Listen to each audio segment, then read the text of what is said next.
Noob Estudio.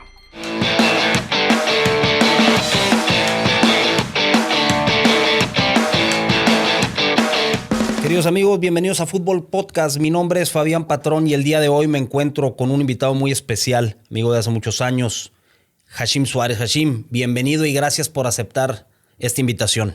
Al contrario, Fabián, muchas gracias por la invitación, por considerarme y a tus órdenes. Vamos a hablar un poco de tu carrera, de tu paso por Primera División, por equipos de ascenso. Tienes una carrera interesante, a pesar de ser corta, en un tiempo corto. Considero que hay mucho de qué hablar sobre tu carrera y sobre tus anécdotas.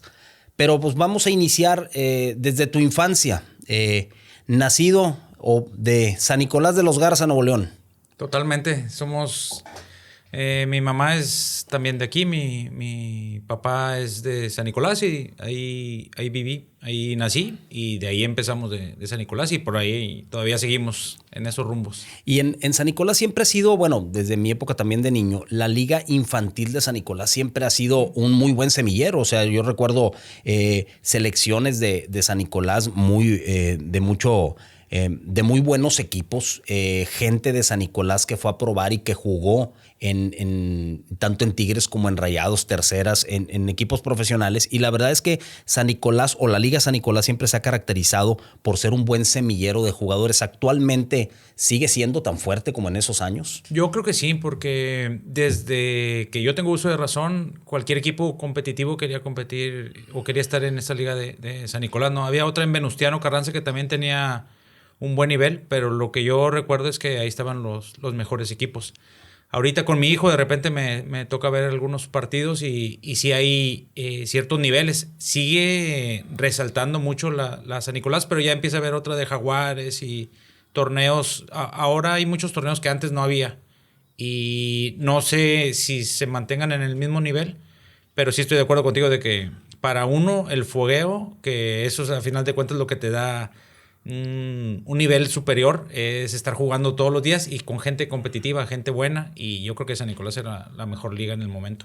Es que nos remontamos a la época nosotros, yo te llevo 3 años, según yo eres 7-8. Yo soy 7-9. 7-9, Ok.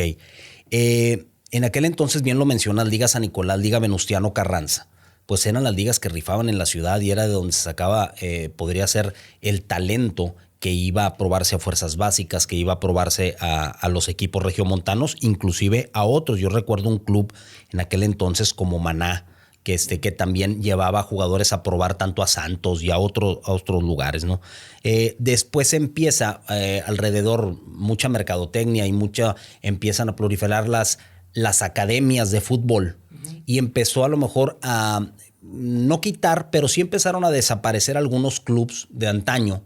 Sí, pero San Nicolás siempre fue muy fuerte. ¿Tú en qué club estabas en San Nicolás? Yo empecé en el club Alemania. Ahí mis hermanos, que tengo 3 hermanos, una es mi hermana Janet, Ili y Alain son mayores que yo y ellos empezaron en el club Alemania. Mis papás son fundadores también ahí del club. De hecho, el logo de Alemania, mi papá fue el que, como le daba poquito a la artisteada, le pintaba el diseño. Digo, tampoco es como que la ciencia del mundo, era un balón y le puso la CIA en el momento. Y ahí empecé en Alemania de las Puentes. Aparte, según yo digo, no sé si estoy bien, Alemania es aquel que está atrás de la iglesia San Jorge. Exacto. Por ahí.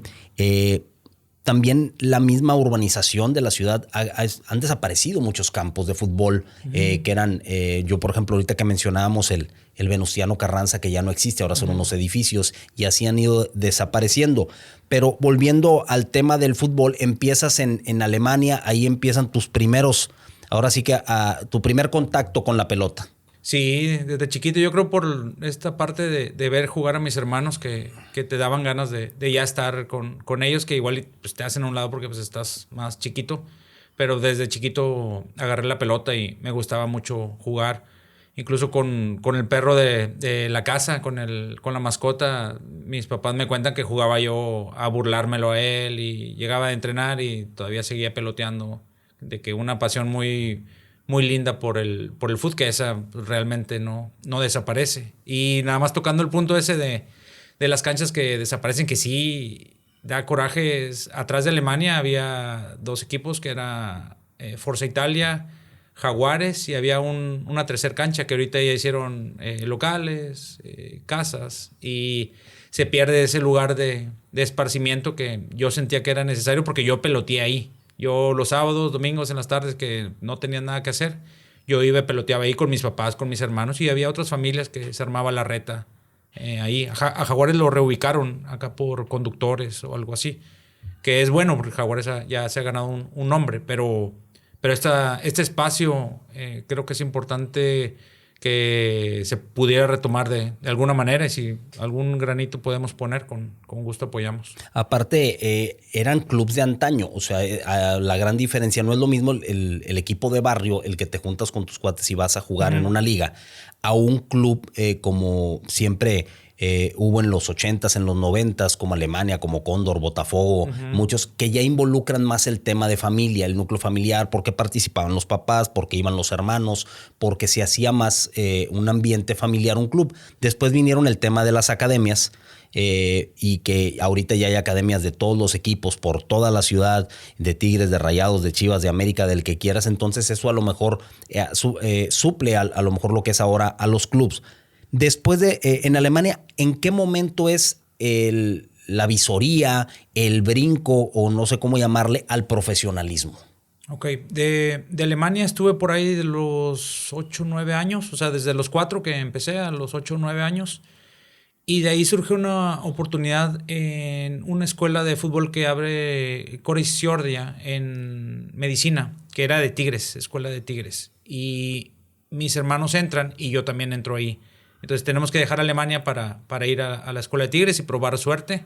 Todos éramos Tigres, entonces muy motivados de estar ahí. De hecho, yo creo que en la escuelita de Tigres me doy cuenta que quiero jugar fútbol profesional cuando en una invitación nos dan chance de entrar con las banderas, cuando el equipo ingresa a la cancha. Ese primer partido, el segundo partido, me pongo un poquito chinito porque se siente muy padre entrar al estadio. Yo creo que es la sensación más bonita. Igual que el gol, más o menos. Acabas de decir algo importantísimo. Digo, ahorita platicábamos antes de entrar a grabar que tuve la oportunidad de jugar con tu hermano, con Alain. Sí. Y jugamos en la escuelita de Tigres. Y ahorita lo que dices es cierto. Y también me remonto a esos años que pudieron haber sido alrededor del 87, 88 sí. Podría ser, o antes, donde te invitaban al partido, te invitaban al estadio por medio de la institución cuando todavía pertenecíamos a la Uni, o sea, todavía no era lo que soy Sinergia Deportiva.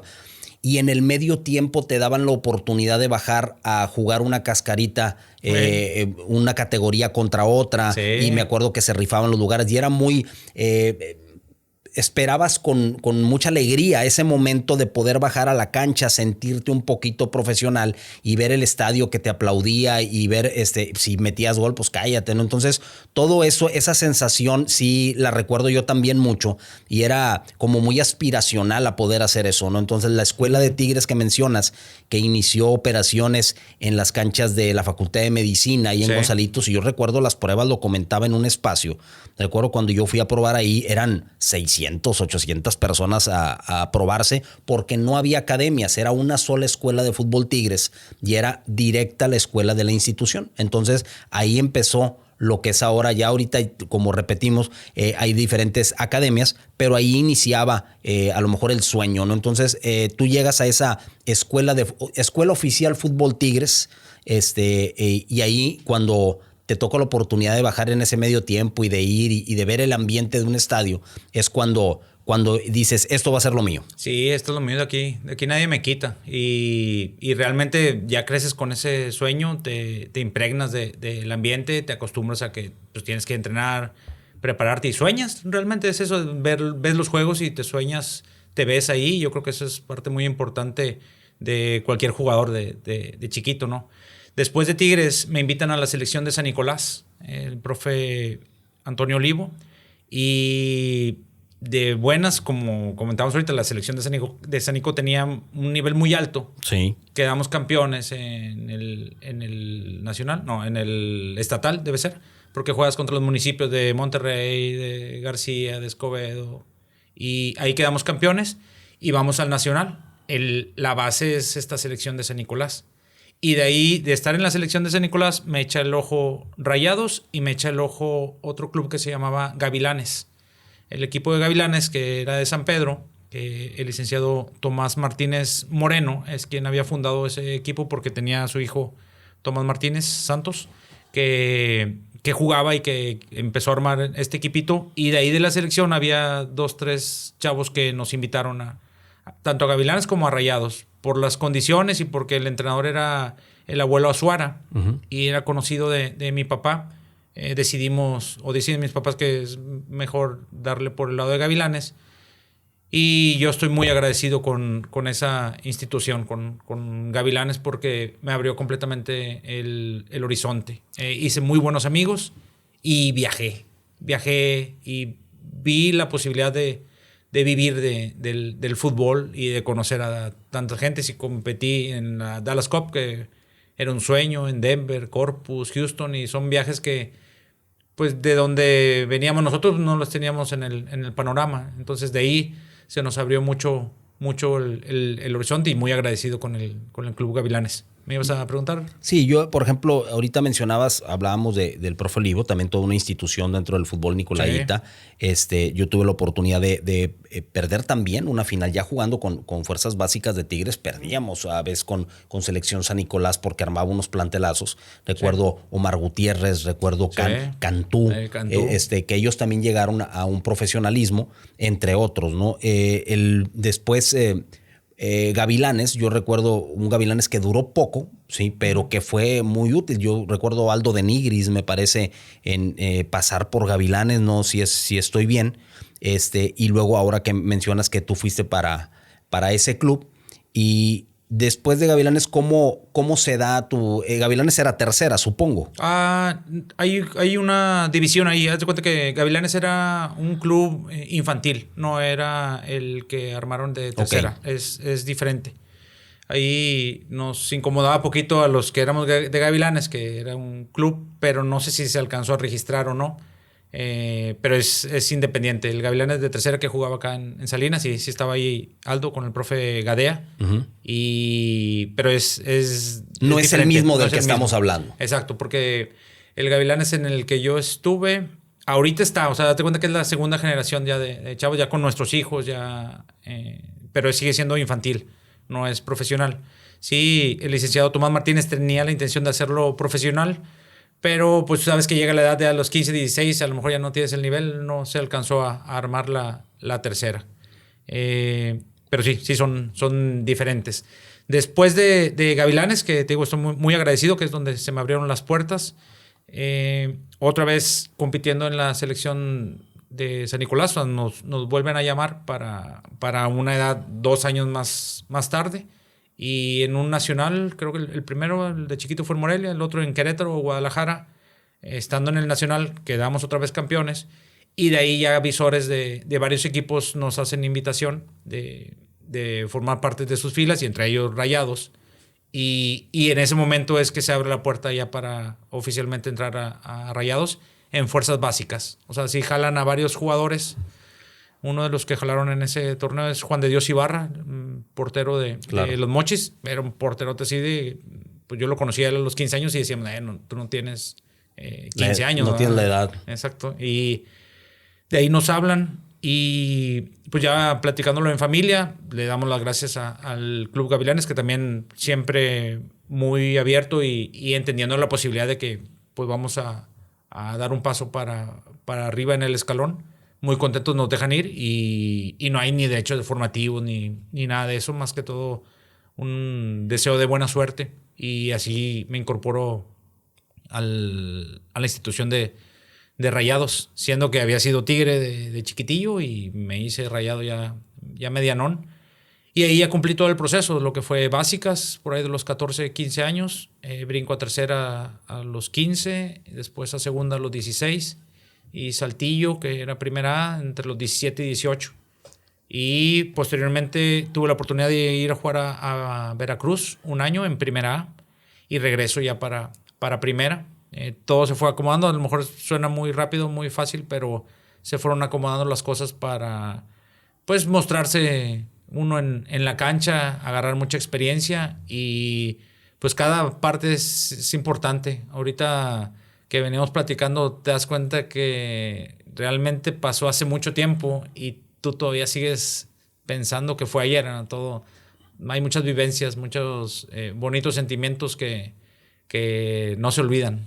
Claro, antes de entrar al tema de Rayados, amigos, yo quisiera hacerles una recomendación. Ahorita que quieres disfrutar del fútbol, ya viene el Mundial y vienen muchas cosas. La liguilla también del fútbol mexicano está pronto. Qué mejor que disfrutarlas con carne seca Don Garo. Una carne 100% artesanal, 100% de res. Disfruta carne seca Don Garo. El teléfono para pedidos lo estás viendo y disfruta de una rica botana hecha con toda la mano regia. Carne seca Don Garo. Con carne seca Don Garo ya se hizo la machaca. Llegas a Monterrey, a Fuerzas Básicas, a vivir un proceso. Entras a Monterrey. ¿En qué categoría entras? ¿Quién te recibe en Monterrey como entrenador? De entrenador estaba Pepe Treviño, estaba el profe Héctor Gamboa, Ricardo López y Magdaleno Cano visoreaba. En ese momento estaba como director de Fuerzas Básicas. Trinidad Caballero ya estaba también ahí. Y entro realmente como suplente. O sea, pues como en todos lados, ¿verdad? Entras y no entras como el fuerte. O sea, tenía muchas deficiencias. Yo era un jugador muy lento. Me costaba mucho los arranques. El mano a mano, cuando la tiraba un poquito larguita, me costaba mucho arrancar. Entonces, poco a poco fui tratando de compensar esas debilidades y me incliné mucho por la técnica. Y la que no falla es la de llegar antes que todos e irte después que todos. Eso sí, siempre me funcionó. Y lo limitado que estaba lo compensé con otras cualidades. También me considero una persona inteligente y vivo a la hora de jugar. Entonces, procuraba no hacer desgastes innecesarios y procuraba aprenderle las mañitas que tenía uno u otro jugador y estudiarlos bien para adivinarlo. ¿Era tercera? O sea, cuando llegas ahí... Cuando llego era básicas. Era básicas. Ok, y luego sí. Ya se va puliendo el proceso normal que conocemos y tu primer ya profesionalismo, ya ahora sí que de recibir algo, aunque sean 100 pesos, ¿dónde queda en tercera de Rayados? En tercera, sí, cobrábamos 800 pesos mensuales. Estaba a todo dar, era la primera quincena. ¿Qué se podía hacer con tanto dinero, no? Sí, ya sé, el cine, una hamburguesita. Y para eso sí es importante decirte que para mí también fue muy, muy importante estar en básicas, porque en ese entonces había algunos programas, al menos en Rayados, no sé si en Tigres, pero en básicas de Rayados, estos viajes a Europa, a Sudamérica, sin ser profesional, pero que eran de fogueo, a mí me sirvieron bastante. Te puedes probar con jugadores extranjeros o jugadores de todo el mundo, y eso yo creo que te va elevando el nivel. Entonces llegas y después de haber jugado contra cualquier cantidad de equipos, no te das cuenta, pero traes otro nivel, y eso ayuda mucho, y eso yo creo que me sirvió mucho para dar el brinco también a tercera y jugar contra chavos de otros estados.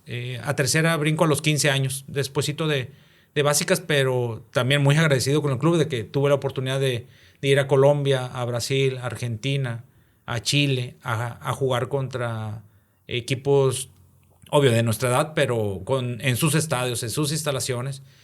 Y es lo mismo, te abre el panorama y dices, caray, o sea, en todos lados hay una pasión muy grande por el fútbol. Y te quita el miedo, te da seguridad, te empiezas a foguear.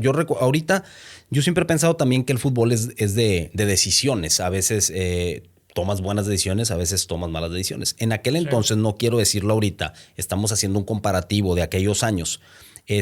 Me parece que la metodología formativa estaba mucho más fuerte en Rayados que en Tigres, y eso se veía en Semillero. O sea, salían muchos jugadores de Rayados y Tigres batallaba para poder debutar gente o sacar gente de su fuerza básica. Ya después se ha ido nivelando y las formas de trabajo son distintas. Pero ahorita mencionaste algo muy cierto, los torneos internacionales. Yo me acuerdo aquí en Monterrey, aquel torneo que teníamos que era la Copa Monterrey, que era muy buen torneo. Sí, que ya no está.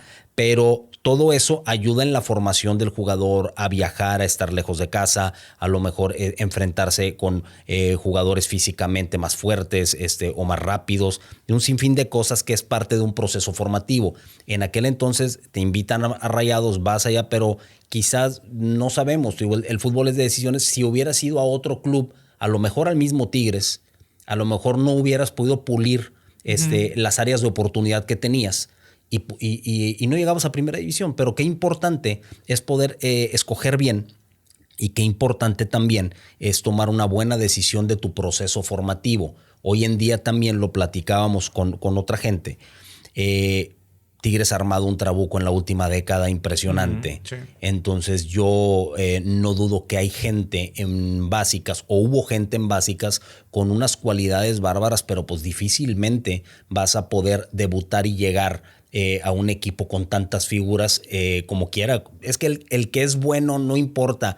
Pues eso se dice a lo mejor, ¿Cómo pero no? tú lo sabes que, no sé, en el caso de Tigres no van a sentar a Guiñac para meter a un chamaco. O sea, ese es mi punto de vista muy personal.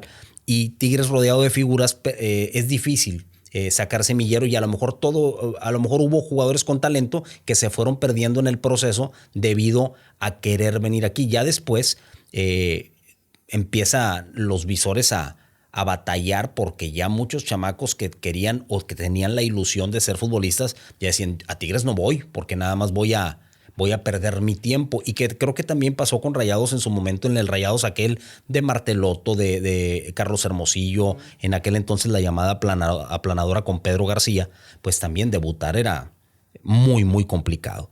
Pero bueno, llegas a Monterrey, estás entrenando, te das ese fogueo en tema internacional, torneos, poder trabajar las áreas de oportunidad, seguir haciendo lo que hacías bien. ¿Y en qué momento pasas a la primera división, o cómo se da ese proceso después de tercera? Cuando regreso de Veracruz, de agarrar, creo que un buen nivel allá en el puerto. O sea, de tercera te mandan a Veracruz, prestado. No, de tercera brinco a segunda, igual aquí en Monterrey. Y yo creo para mí el brinco importante fue de segunda a primera A, que ahí en primera A, en ese entonces, no sé ahorita porque no sigo mucho la liga, pero había muchos jugadores que no tuvieron cabida en primera y sí estaba pesada la liga. Muchos muy buenos jugadores, o sea, digo, Edson Suárez me tocó jugar con él. A la gente que no jugaba en Rayados la bajaban. A los que no jugaban en Tigres los bajaban también para jugar en primera A. No, y si tú recuerdas el campeonato, por ejemplo, de ascenso de Tigres, aparte el equipote que tenía Tigres en Liga de Ascenso, yo recuerdo haber visto la alineación del Correcaminos, que fue al que le ganaron el ascenso, y yo veía gente como Richard Tavares y veías gente como Zico, y o sea, realmente sí era una liga. Era una opción más para el futbolista que no encontraba acomodo en la primera, jugaba en ascenso, pero la liga era fuerte. O sea, la liga era de figuras también. Sí, por eso te digo que yo siento que fue el brinquito importante, porque ahí es donde te calas también. Recuerdo que el primer partido que ingreso en Saltillo fue contra un amistoso contra Santos, pero jugué contra Miguel España, que tú dices... Miguel España, del Mundial del 86, me acuerdo, y estaba De Anda, estaba Caballero, estaba el Pony Ruiz, y tú dices, de estar en divisiones inferiores o de verlos de chiquito y luego ya estar en la cancha compitiendo contra ellos es lo que te hace. Pero ¿cómo despertar? Se da tu llegada a Veracruz? ¿Te presta el club para allá? Sí, después de estar aquí en Saltillo con Paco Avilán, el mismo, en paz descanse, Paco Avilán me comenta que no hay puerta abierta para mí en primera división, porque era Saporiti, creo que el que estaba de entrenador, y que no le interesaba que yo subiera, pero me dijo, tú ya tienes el nivel para estar en primera división. O sea, lo que traes ya es suficiente para competir y tienes que seguir preparando, tienes que seguir entrenando, pero ahorita no estaría la puerta abierta para aquí a Rayados. Pero del mismo club puede ser que haya un interés de Veracruz. Estaba Lalo Regis allá, y a través de preguntar con los entrenadores se interesaron en mí y me envían para allá, pero a préstamo, con la intención de que agarre fogueo y regrese. Porque a final de cuentas Antes el DT del primer equipo marcaba la pauta, pero la estructura se mantenía. O sea, la estructura de fuerzas básicas y los que te van viendo crecer y los que te muestran los fundamentos de recorridos, de perfiles y los que hacen el plan y realmente te dan seguimiento como jugador, se mantenía. A pesar de que el entrenador se iba, llegaba otro, intentaba implementar su estrategia de juego y los entrenadores lo iban como que sacando poco a poquito a las inferiores. Pero no sé bien cómo se maneje ahorita. Pero por esa razón no me venden ni me regalan ni nada, sino dicen, oye, vete a jugar tantito y regresas con la intención de que en un año se pueda dar tu incursión al primer equipo. Regreso y está Benito Floro. Antes de regresar a Radio, sí me interesa estacionarme un poquito en el tema de Veracruz, porque creo que hay cosas que podemos platicar. Claro. Pero no sin antes, a todos mis amigos, ¿quieres seguir jugando fútbol? ¿Tienes un equipo? Yo te voy a recomendar la mejor liga en Apodaca, Nuevo León. Liga Enlace de Fútbol 7. Tiene diferentes categorías. Una de ellas se puede acomodar. Tiene veteranos.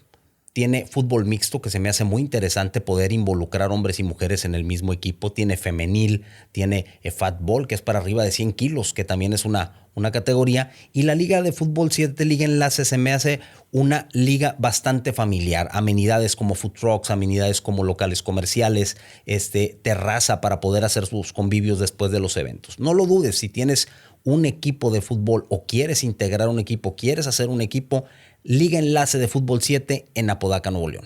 Te decía, antes de llegar a Veracruz, llegas a Veracruz, a mí sí quisiera platicar, por ejemplo, ¿a qué edad te vas a Veracruz? 18, 19 años. Ok, no estás tan chico tampoco, pero el tema de irte a una ciudad desconocida para ti, irte solo, vivías en casa club. ¿Cómo es ese proceso de irte a Veracruz? Porque es muy importante a los 17, 18 años ya salir de casa, vivir con otras personas. O sea, eso me parece que es algo muy importante en la carrera y ahora sí que en la formación de un jugador. Sí, cómo no. Cuesta, duele. Siempre me interesó mucho y de parte de mis papás siempre me decían, no sé, nada más no dejes la escuela porque es importante para que estés preparado para después siempre con los pies en la tierra.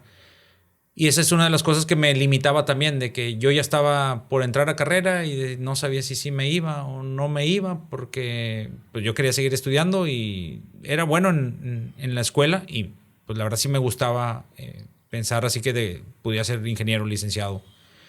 Y mi papá me dice, y lo tengo muy, muy presente también eso, mi papá me dice, ahorita párale a la escuela va a estar ahí como quiera, pero el fútbol te va a durar un tiempo. O si decides darle por el fútbol, nada más enfócate en el fútbol, no te preocupes por la escuela ahorita, al ratito regresas. Sí, pero, puedes estudiar a cualquier edad, pero no puedes jugar fútbol a cualquier edad. Exactamente, o sea, me dijo... El fútbol te va a durar 30, a los 30, 32, si bien te va. Entonces, ahorita es el momento de que eres bueno, aprovecha, disfruta. Y si no, le das el ratito a la escuela. Entonces, una de las dudas te las va resolviendo la vida, otras con apoyo de tus familiares. En este caso, mi papá me dice, deja la escuela tantito. Le paro y sí, cuesta vivir solo. No sabía en dónde me iba a quedar porque cuando es básicas... Cuando es tercera, sí se cede la casa club. Pero ya a nivel profesional, el club no le interesa dónde vives. O sea, ellos pues nomás te pagan un sueldo y tú te tienes que arreglar para vivir. ¿Y tu sueldo alcanzaba para renta y para vivir? ¿O tenías el apoyo también de tu familia? Creo que ganaba como 15, yo creo. Era muy poquito. Pero como yo estaba solo, o sea, pues era un chavo, me dobletean el sueldo de lo que yo ya traía aquí. Y me voy contento. Y me pongo de acuerdo con chavos de allá que apenas hasta que llegué allá hice amigos y nos pusimos de acuerdo, que también venían de fuera, para rentar un depa. Y un depa lo pagábamos entre 3. Entonces encuentro la manera de una renta de, creo que eran 6 o 7 mil pesos. Entre 3, 4 Entre 3 personas. ya eran 2,000. Dices, bueno, pago 2,000 de renta y y luego ya estaban incluidos servicios y demás. Y de ese equipo de Veracruz, de ese equipo de tercera división, ¿hubo algunos compañeros que también llegaron a la primera división? ¿Recuerdas algunos? Sí. Mariano Trujillo estuvo ahí. Horacio Cervantes, un central de Pumas, también estuvo por ahí. Tuve la oportunidad de jugar con Sergio Verdirame, que también fue enviado de aquí, que yo lo conocía de que él estaba en primera y a mí me subían a veces a entrenar. Entonces allá estuvimos juntos en el equipo con Sergio. Calusha. Por eso te digo, había jugadores muy, muy buenos. Marco de Almeida. ¿Quién era el entrenador? Lalo Regis. Ok. Que también estuvo aquí en Tigres en un momento. Era muy buen equipo. O sea... Sí, competimos, llegamos a liguilla, pero no pudimos avanzar hasta cuartos de final que quedamos ahí. Y después ya, ¿cuánto tiempo te quedas en los Tiburones? ¿Cuánto Un tiempo? año. Un año en Veracruz. Un año. Y después de Veracruz regresas a reportar con Rayados al ser ellos dueños de tu carta. Sí. Y tenías que reportar con Monterrey y llegas y te encuentras con quién aquí. ¿Quién era el entrenador de ese Monterrey cuando tú tienes que reportar para saber cuáles eran los planes del equipo para ti? En el último torneo de Veracruz estuvo Carlos Truco, un portero boliviano que después fue también de la selección de Bolivia. También gran entrenador y mucho aprendizaje te deja. Ahí es donde tú dices y valoras lo que estás aprendiendo. Como yo era alguien que en verdad aprovechaba cada momento, le saqué lo máximo a esa experiencia.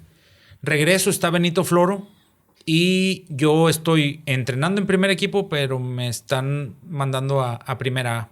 Con Benito Floro no salí ni a la banca. Sí, pero ya el equipo decide no prestarte más, te quedas en casa, te quedas entrenando en primer equipo, pero jugando con la filial del equipo, digámoslo así, ¿no? Exacto. Y algunas veces entrenando en primera A y nada más complementabas a veces los interescuadras de primer equipo. En ese primer equipo estaba Toño de Nigris, Arango, Luna, ya estaba Chuy Arellano.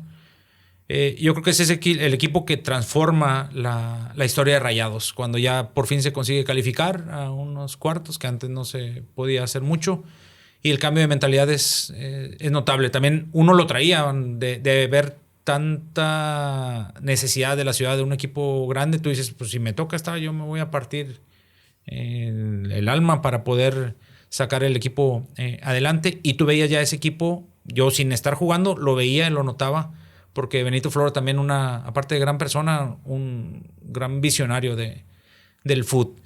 Después de Benito, cuando le toca ir, que sale él de la institución, deja encargado a Magdaleno Cano. Claro. Y Magdaleno Cano también ya me conocía del proceso y él es el que me jala a primer equipo. Pero pasó un año. Estuve todo un año intentando y no se abría ninguna posibilidad. Estaba Pira y Tilón que los traen y en cierta forma tenían ocupada mi posición. Para esto es algo importante que no platicamos y que yo aprendí a jugar varias posiciones y ahí en básicas también otro consejo de mi papá. Me voy a regresar tantito a esta parte. Adelante. Que me decía, si no te dejan jugar en medio, que es donde a mí me gustaba más, pues métete donde haya chance, hermano. Claro. Me dice mi papá. Y casualmente debuto de lateral derecho. Yo, siendo medio toda mi vida, me gustaba ir al frente y todo, pero se abre una posibilidad de lateral derecho, ahí debuto. Eso es en primera. Pero acá en básicas yo aprendí, gracias a todos los entrenadores que confiaron en mí, tuve la oportunidad de jugar de central, de lateral, que con línea de 4, línea de 5, carrilero, en medio, de 10... Entonces, de medio izquierdo, lateral izquierdo. O sea, jugué todas las posiciones. Y eso me amplió mucho la visión de juego, entender cuándo exigir también a las diferentes posiciones dentro de la cancha. Y eso me ayudó mucho para que un entrenador que sabía que yo podía jugar varias posiciones, en el mismo partido hacía cambios. Y eso pasó mucho en Veracruz. Y estuvo pasando en primera A. Y esa es la razón por la cual Benito Floro y Magdaleno Cano me empezaron a confiar también mucho en mí para decir, mira, es que Benito cambiaba mucho, era línea 4, línea 5, uno en medio, uno en punta, y esos cambios a muchos jugadores les cuestan mucho.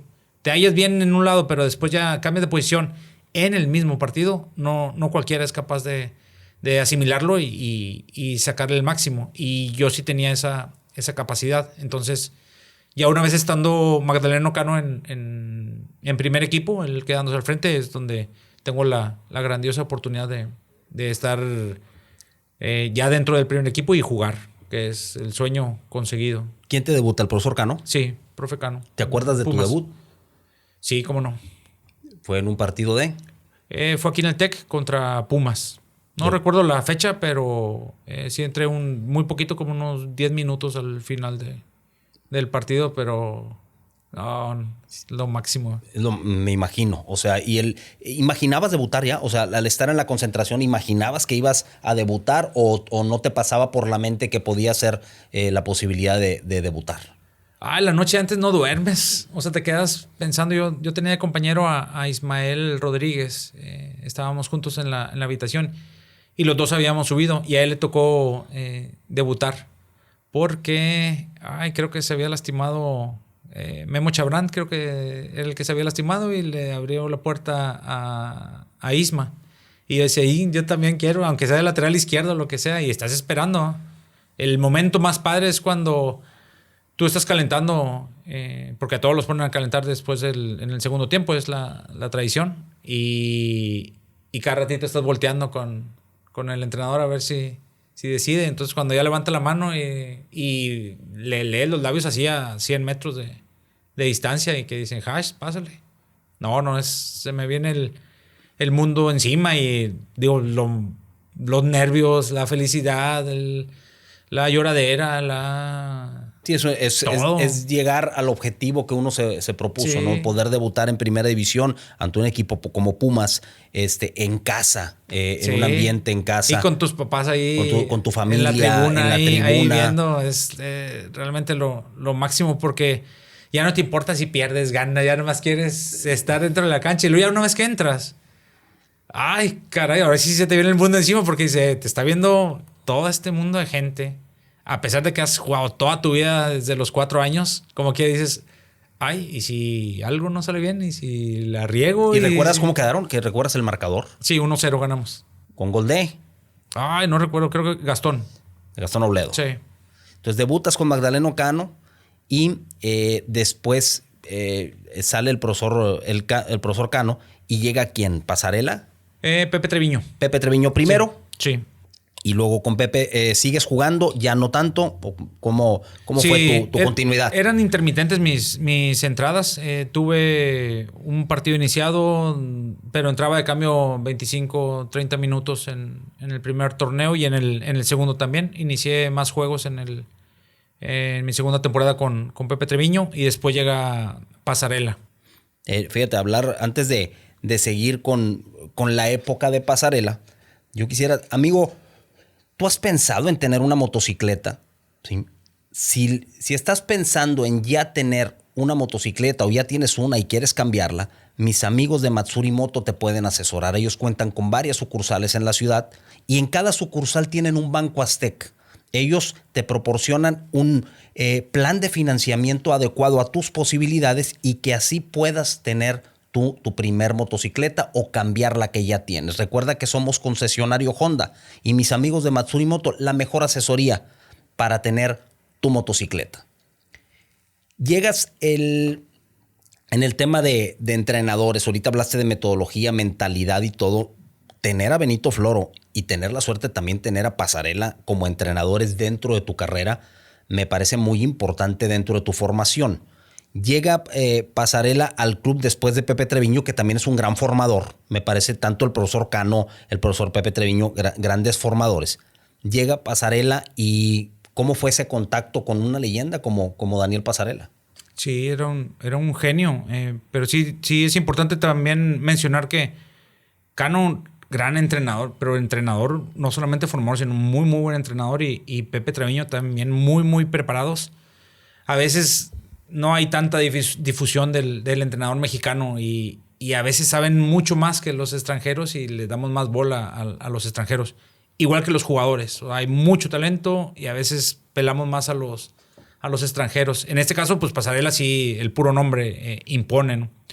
Recuerdo que cuando llegó estábamos en Cancún en pretemporada y lo primero que dijo para bajar a todos al suelo, dijo, a mí no me importa si es Chuy Arellano o es Dani Galván. el que va a estar en la cancha es el que se lo gana. Fíjate que a mí esa anécdota me la contaron. ¿Sí? Me habían contado que en la pretemporada que llegó Pasarela como que muy bravo y sobre todo que se entendía que el mensaje era para Chuy.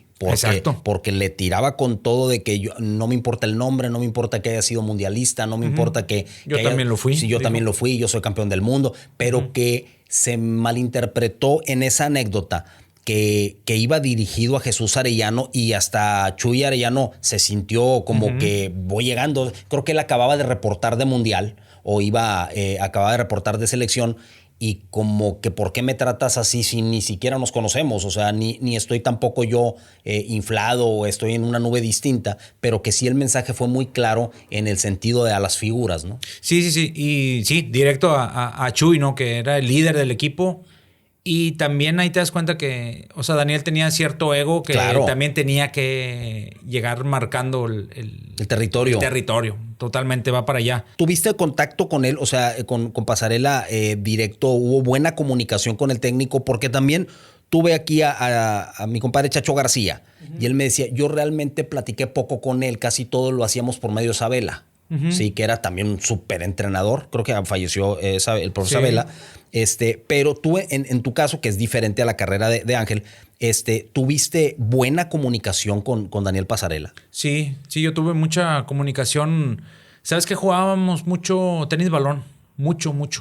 Él nos recomendó quedarnos después de los entrenamientos.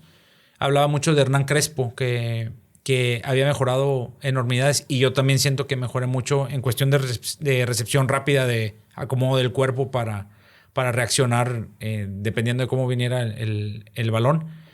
Y sí, platicaba mucho. O sea, sí, son muchas anécdotas con el Kaiser, que sí tuvo la fortuna de dirigir este equipo en esa época, pero más que todo él trataba de, más que meterse en la parte de fútbol, se metía en la parte psicológica. Mental, psicológica, así lo veo yo. Y yo creo que Chacho sí tiene razón de que, o sea, el genio realmente detrás del el estratega, digámoslo así, era Sabela. A Sabela le sabía de pe a pa.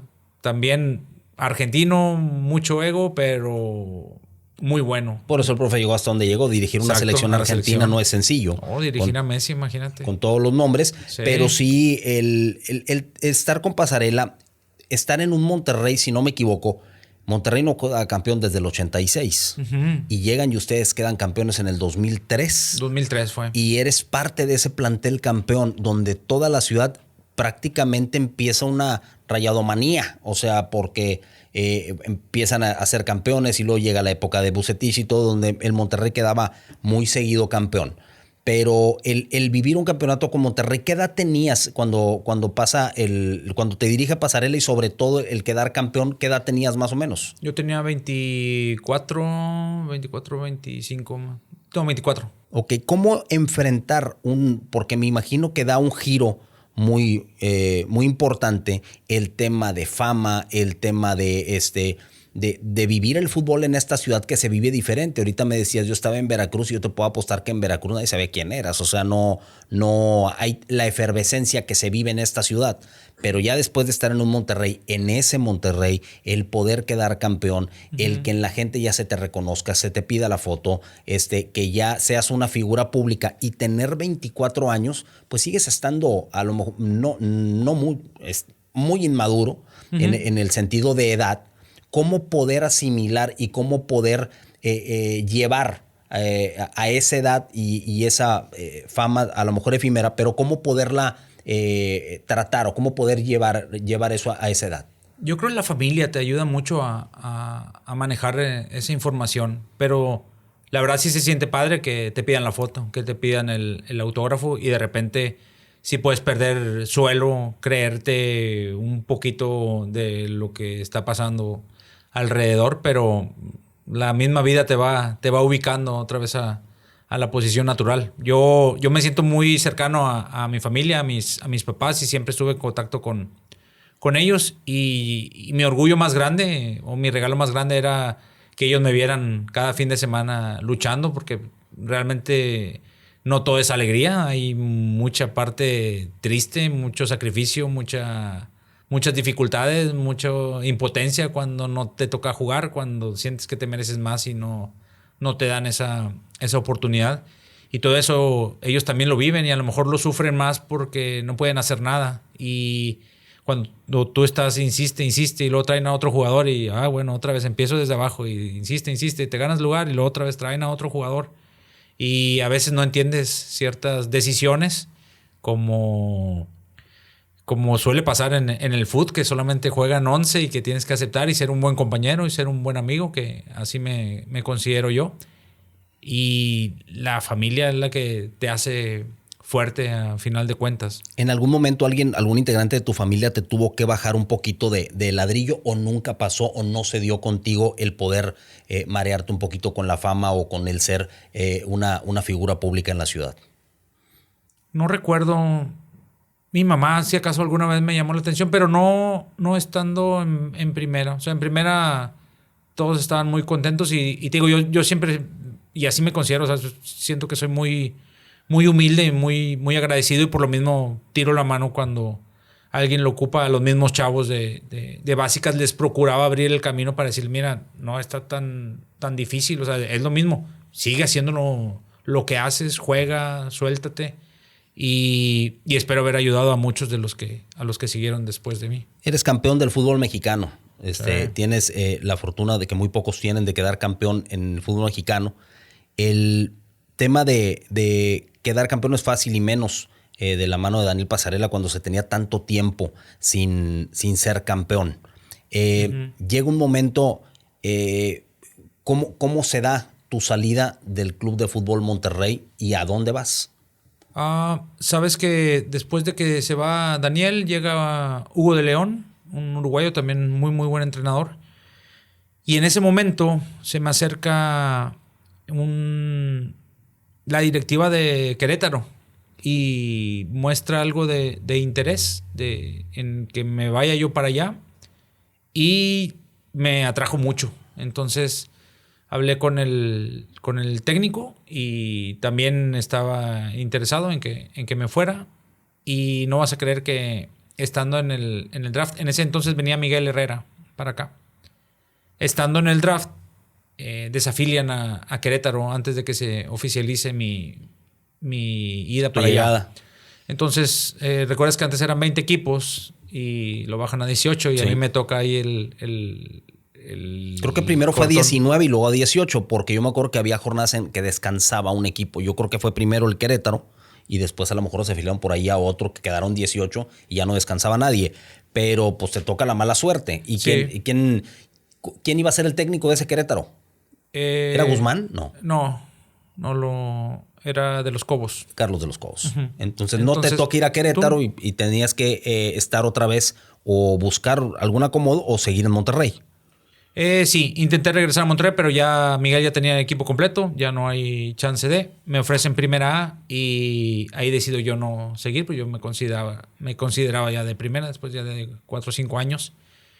No quería ir a primera A y la directiva incluso me dice, pues ve para allá y luego regresas, o sea, eres de la institución, aquí se te quiere y todo, y yo decido no.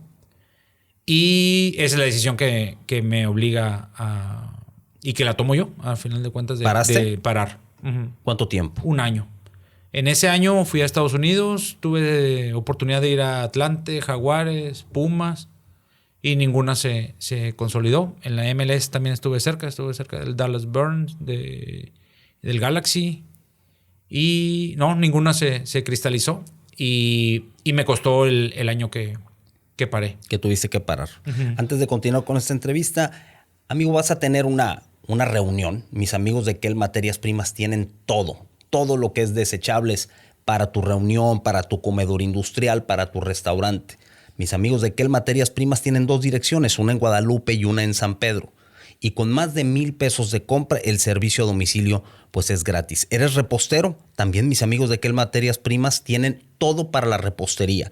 Todo lo que tú ocupas, ellos pueden ayudarte para que todo tu negocio o tu reunión sea un éxito. Kel Materias Primas, una empresa regiomontana desde el 2015. Llegas, paras 1 año, Y luego después te reactivas, ¿dónde? Yo recuerdo haberte visto en Rayados de Primera A. Sí, y ya estaba, me acuerdo, Chacho García, no sé si estaba hace rato. Sí. También, y yo recuerdo, y que jugaban en el campo de allá de Salinas, allá por donde eran los campos Copa Monterrey, pero en este caso era como el Estadio Soriana, me parece que era. Sí, y yo llegué a ver partidos por televisión inclusive, yo los veía, los partidos de ese Rayados de Primera A. Sí. ¿Estás ahí?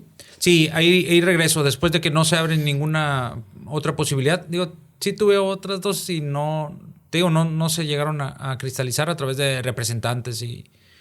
de hecho, hasta regresé a Veracruz y en Veracruz estuve también a nada de quedarme y por una u otra razón no se cerró.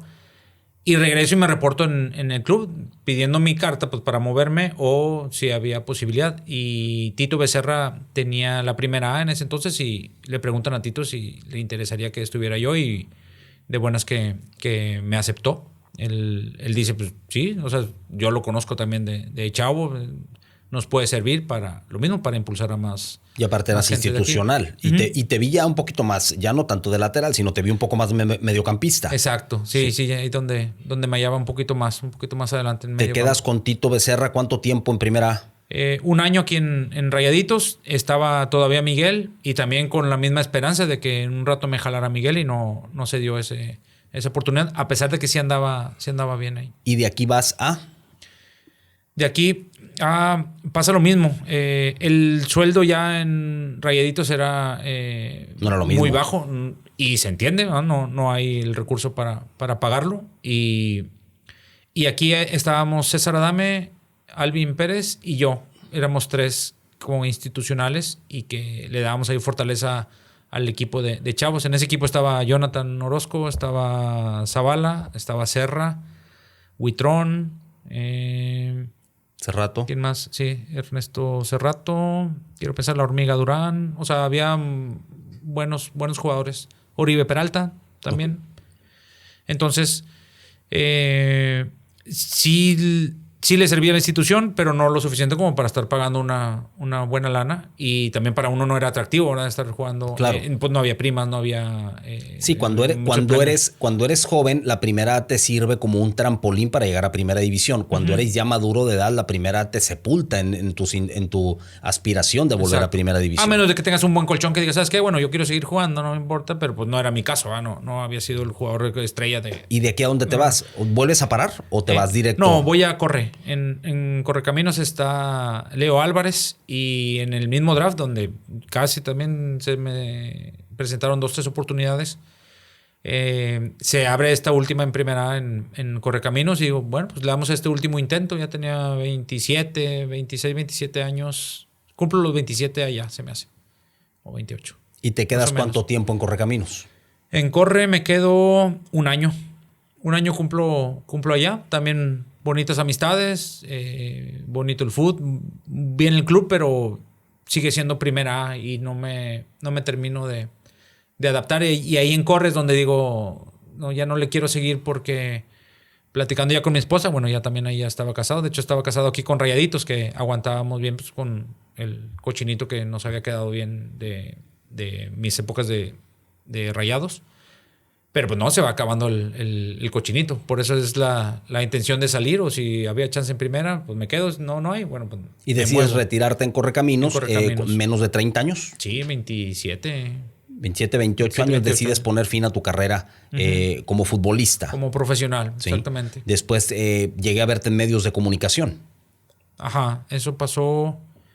Pero pasó un rato de los 28 como a los 32, yo creo. No recuerdo cuánto tiempo pasó, pero un rato estuve muy resentido con el fútbol. No podía ir al estadio, no... playeras nunca me he puesto, pero platicándolo con mi esposa, cuando decido darle carpetazo, con el dolor de mi corazón, dices, ¿sabes qué? Pues por bien de todo, mejor ya no